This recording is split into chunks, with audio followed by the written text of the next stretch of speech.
ओम नमस्ते जी। आइए आज की चर्चा प्रारंभ करते हैं। ऋग्वेद के प्रथम मंडल के प्रथम कांड का छठवां सूक्त है, छठवां मंत्र।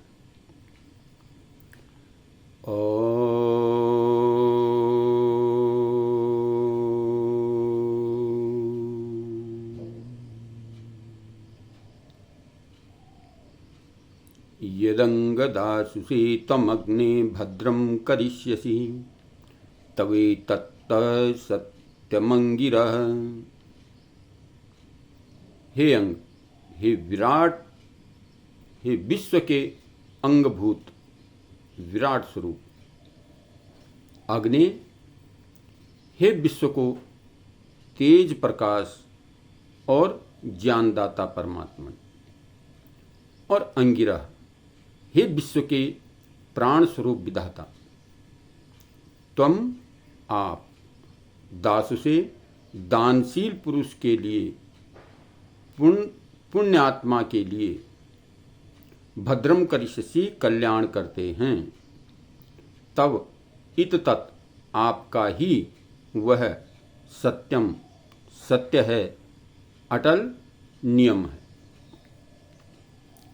तो इसमें मंत्र में यहाँ पर देखिए परमात्मा को कहा अंग, हे विश्व के अंगभूत विराट स्वरूप परमात्मा। वह परमात्मा इस संपूर्ण संसार का अंग के समान विराट है। जैसे पृथ्वी परमात्मा के पाद स्वरूप, ये अंतरिक्ष जो है विराट, अंतरिक्ष जो है पेट स्वरूप, हृदय स्वरूप, और मस्तक प्रकाश स्वरूप।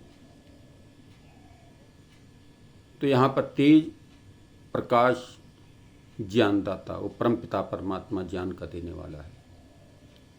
और कहा अंगिरह, हे विश्व के प्राण स्वरूप विधाता, विश्व को प्राण देने वाले, प्राणों के प्राण भू। तो यहाँ पर तीन शब्दों से परमात्मा को, परमात्मा की उपमा दी गई है कि वह परमात्मा संपूर्ण विश्व का अंगभूत है, अंग के समान है संपूर्ण विश्व। वह परमात्मा विश्व का तेज देने वाला है, प्रकाश देने वाला है। संपूर्ण विश्व उसी से प्रकाशित हो रहा है। सूर्य, चंद्रमा आदि पदार्थ जितने भी संसार में प्रकाशित जगत है, वो समस्त जगत जो है परमात्मा से प्रकाशित है, उस ईश्वर से प्रकाशित है। और वह समस्त प्राणियों का प्राण स्वरूप है। तो तीन शब्द यहां पर कहेंगे, अंग, अग्नि और अंगिरह। तो यहाँ पर परमात्मा को इस प्रकार से तीन सूक्तों में जो है, तीन शब्दों में उसको जो है अनुमोदित किया गया है। प्रार्थना की गई है कि प्रभु आप क्या करते हो, दासु से, दानशील पुरुष के लिए, जो दान देने में अग्रणी है, ऐसे व्यक्ति के लिए आप खूब धन देते हो, उनका कल्याण करते हो, उन पुण्यात्माओं का कल्याण करते हो। तो इस प्रकार से यहाँ पर चर्चा की गई है कि ये सत्य है, आपका ही इत तत्, आपका ही वह सत्यम सत्य है, ये सत्य अटल नियम है। इसमें कहीं भी किसी प्रकार की त्रुटि नहीं। ये अटल नियम है कि आप दानशील पुरुष को जो है खूब धन देते हो, उसका कल्याण करते हो। तो यहाँ पर चर्चा की गई है कि दानी का, जो दान देने वाला है, उसका अक्षय कल्याण होता है। दान कभी घटता नहीं, दान देने से कभी घटता नहीं। सोचते हैं लोग कि भाई दान देने से हिचकिचाते हैं, लेकिन दान जितना बढ़ करके दिया जाएगा, उस धन उतना ही बढ़ता चला जाता है।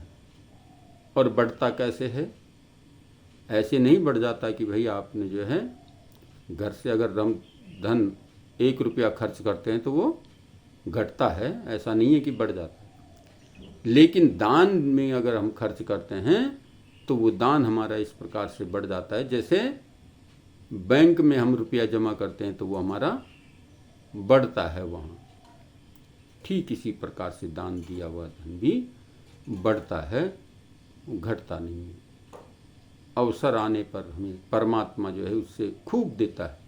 जो दान देने वाला है उसको परमात्मा उसी हिसाब से जो है देता भी है, इसको खूब देना चाहिए। और जो हिचकिचाता है दान देने में, परमात्मा उसको उतना ही कम करता चला जाता है, उतना ही कम देता चला जाता है। तो इसलिए दानी का जो है धन अक्षय कल्याण होता है। इस मंत्र में चर्चा की गई है कि जो दान देता है उसका अक्षय कल्याण होता है। तो दान की महिमा इस मंत्र में बताई गई है कि हम दानी बने।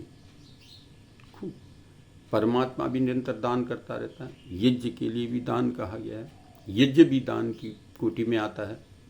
हम यज्ञ करते हैं तो यज्ञ को अनेक प्रकार से कहा गया। भूखे को भोजन देना यज्ञ के अंतर्गत, प्यासे को पानी पिला देना यज्ञ के अंतर्गत, किसी दुखिया की सेवा कर देना यज्ञ के अंतर्गत, यानी अनेक प्रकार से यज्ञ। तो परमात्मा भी यज्ञ कर रहा है, निरंतर हमें दे रहा है सूर्य का प्रकाश, चंद्र का प्रकाश, ओज, तेज, पृथ्वी से अन्न, औषधियाँ, जल, वायु, ये हमारे जो प्राण को चलाने वाले हैं, ये समस्त संसारों परमपिता परमात्मा निरंतर देता चला जा रहा है। और इसमें किसी प्रकार का कोई टैक्स नहीं, किसी प्रकार के कोई व्याधि नहीं कि नहीं आज आपने नहीं दिया तो हम इसको नहीं देंगे। निरंतर देता रहता है परमात्मा, निरंतर देने वाला है दानी। तो इस प्रकार से हम भी दानी बने। श्री कृष्ण जी ने भी गीता में भी कहा है, सह यज्ञा प्रज्ञा श्रेष्ठा प्रोवाचा प्रजापति अनेन प्रसविष्यध्वमेश वोष्टिष्टस कामधु। वह परमपिता परमात्मा ने इस संसार को यज्ञ से ही उत्पन्न किया है, यज्ञ से ही बना हुआ है। समस्त संसार इस यज्ञ का सारभूत है। तो हम भी निरंतर यज्ञ करें, दान करें, और दान का जो है अक्षय कल्याण होता है। ये विशेष प्रकार से ध्यान देने की बातें हैं कि जो दान देता है उसका अक्षय कल्याण होता चला जाता है, कल्याण होता चला जाता है। तो हम कल्याणकारी बने, अपने जीवन को उन्नतमय बनाने का प्रयत्न करें और दान देने की प्रवृत्ति को बढ़ाने का प्रयत्न करें, तो जीवन का कल्याण होगा। आइए आज की चर्चा को यहीं पर विराम करते हैं। ओम।